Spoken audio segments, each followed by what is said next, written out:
तो मैंने अपने एक वीडियो में बात की थी कि भाई मीडियाटेक के जो प्रोसेसर है उनके जीपीयू नेम काफी ज्यादा इंटरेस्टिंग है। उनके जीपीयू नेम से तुम ये पता कर सकते हो कि वो जीपीयू स्ट्रांग है या फिर वीक है। इवन तुम ये भी पता कर सकते हो कि उनमें कितने कोर्स है। लेकिन वहीं पर अगर हम स्नैपड्रैगन के जीपीयू की बात करते हैं, अगर स्नैपड्रैगन के प्रोसेसर के जीपीयू की बात करते हैं तो उसमें ऐसा कुछ होता नहीं भाई। तुम्हें उसमें मेंशन नहीं किया होता कि कितने जीपीयू कोर्स है, वो तुम्हें खुद से पता करने पड़ते हैं, जहां से भी पता करो तुम। उसके अलावा ये भी नहीं पता चलता कि भाई वो स्ट्रांग है या फिर वीक है। हाँ, ये मोस्टली केसेस में नहीं होता, लेकिन कुछ केसेस में तुम कंफ्यूज हो सकते हो कि भाई ये जीपीयू स्ट्रांग है या फिर ये जीपीयू स्ट्रांग है। और ये इंफॉर्मेशन तुम्हारे लिए बहुत ज्यादा इंपॉर्टेंट हो जाती है अगर तुम एक गेमर हो और गेमिंग के लिए फोन देख रहे हो। अब इस चीज को समझने के लिए हम एक एग्जांपल लेते हैं। तुम्हारे सामने सबसे पहले मैं एक सिंपल एग्जांपल रखता हूं, Snapdragon 8 Gen 1 versus Snapdragon 8 Gen 3। बताओ कौन सा बेस्ट है। अगर तुम टेक में थोड़ी सी भी इंफॉर्मेशन रखते हो, थोड़ा सा भी नॉलेज है तुम्हें, तो मुझे पता है तुम स्नैपड्रैगन 8 Gen 1 बोलोगे और तुम सही हो।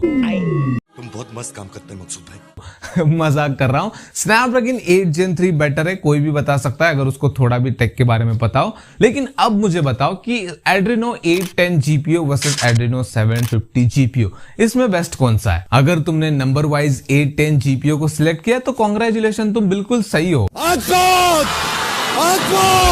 नहीं, ये थोड़ा ज्यादा हो गया, तुम लोग गालियां दो। इससे पहले मैं बता दूं, देखो तुम नंबर से देखोगे तो 810 तुम्हें सबसे बेस्ट लगेगा।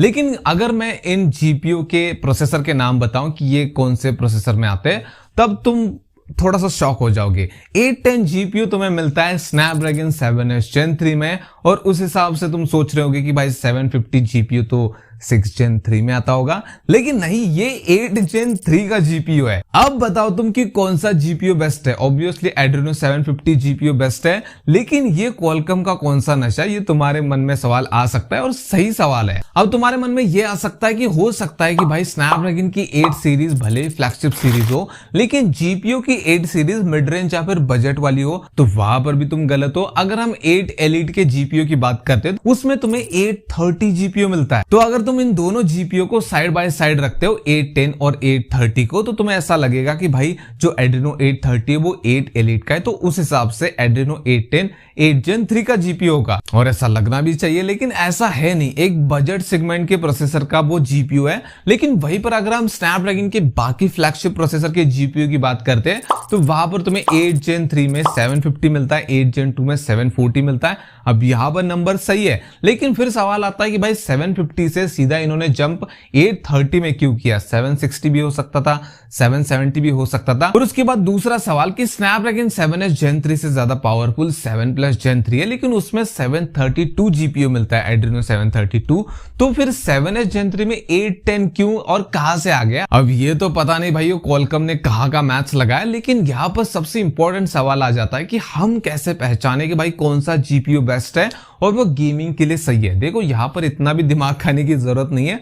ये वीडियो सिर्फ नॉलेज पर्पज के लिए कह सकते हो तुम, लेकिन तुम्हें इसको समझने के लिए कुछ आसान मेथड्स है जिसका तुम यूज कर सकते हो। सबसे पहला कि भाई स्नैपड्रैगन के जो प्रोसेसर है उनके नाम से तुम्हें पता चल जाएगा कि कौन सा जीपीयू बेस्ट है। लाइक तुम्हें 750 जीपीयू एड्रीनो 750 जीपीयू नाम से नहीं पता चलेगा कि ये जीपीयू स्ट्रांग है या फिर नहीं है, लेकिन उसके प्रोसेसर का नाम पता चले स्नैपड्रैगन 8 Gen 3, तो मोस्टली लोगों को पता है कि 8 Gen 3 कौन सा प्रोसेसर है और कितना कैपेबल है। लेकिन उससे भी तुम सेटिस्फाइड नहीं हो, पता नहीं चल रहा कितना पावरफुल है, तो तुम बहुत सारे वेबसाइट पे जाकर उनके बेंचमार्क टेस्ट रिजल्ट वगैरह देख सकते हो, like GPU score, multicore score, या फिर उसके बाद 3D मार्क टेस्ट वगैरह देख सकते हो। उससे भी आगे जाना है तो वो जीपीयू किस प्रोसेसर में आता है और वो प्रोसेसर किस फोन में आता है, ये पता करने के बाद तुम उस फोन का गेमिंग टेस्ट वीडियो भी देख सकते हो यूट्यूब पे, जिससे तुम्हें और आइडिया लग जाएगा कि गेमिंग में ये फोन कैसा है और उसमें जो प्रोसेसर है वो भी कितना कैपेबल है, तुम्हें पता चल जाएगा। अब मैंने जो एक सवाल पूछा था कि 750 से 830 पे इन्होंने जंप क्यों किया, मुझे लगता है इसके पीछे क्वालकॉम का ये प्लान है कि अब वो स्नैपड्रैगन के जितने भी 8 सीरीज के प्रोसेसर आएंगे,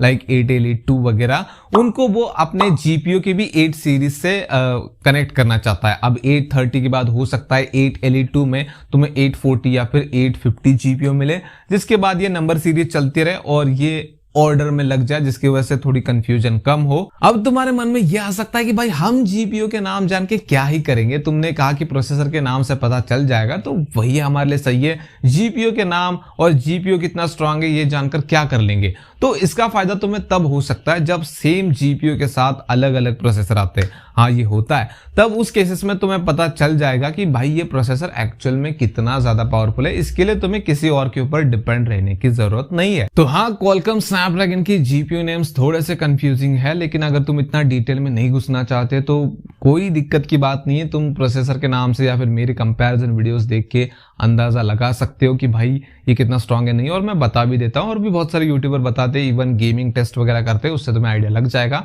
लेकिन मैंने सोचा कि ये इन्फॉर्मेशन तुम्हारे साथ शेयर करता हूँ। होपफुली तुम्हें इसका कोई यूज हो, या फिर तुम्हें बस नॉलेज तुम्हारी मेरी तरह से थोड़ी सी बढ़ जाए। जिस तरह से मैंने जब ये देखा तो मुझे इंटरेस्टिंग लगा, तो तुम्हें भी बताने की मैंने सोची कि भाई इनको भी बता देता हूँ अपने ऑडियंस को। तो इसी वजह से मैंने वीडियो बनाया। बाकी अगर वीडियो पसंद है तो वीडियो को लाइक कर देना, चैनल को सब्सक्राइब कर देना।